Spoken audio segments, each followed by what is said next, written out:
Maraming nahugot. May aaminin ka ba sa kanila? Miss na miss ka na namin. Good, sobra. Hindi ko pwedeng sabihin na mimiss ko kayo. Hindi ko na po papatagalin pa. Ang nag-iisa.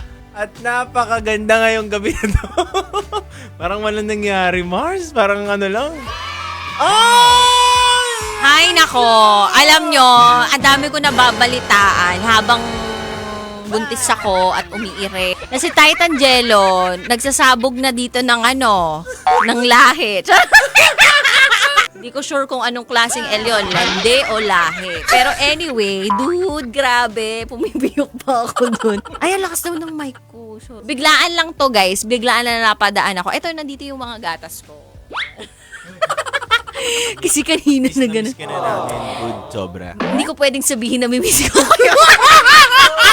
Pero hindi, totoo naman dude, nakakamiss talagang, nakakamiss kayo dito, nakakamiss ang programa natin, nakakamiss ang mga kabisyo natin, nakasubaybay palagi sa atin. At nakakamiss din na hulihin ka.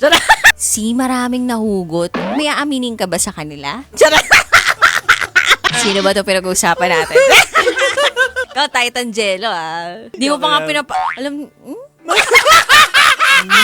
Sarap manood ng radyo, no? Ginawa mo na talagang bisyo ang panonood sa amin, no? Umabot ka na rito eh. Huy! Kaya kung gusto mong tuloy-tuloy pa ang tawanan, Iyakan at kiligan, aba, i-like mo na ang video na ito. at mag-comment ka na rin, kabisyo. Hit mo na rin ang notification bell. para updated ka sa mga kaganapan namin dito sa Love Radio. Kailangan pa bang i-memorize yan? Basic.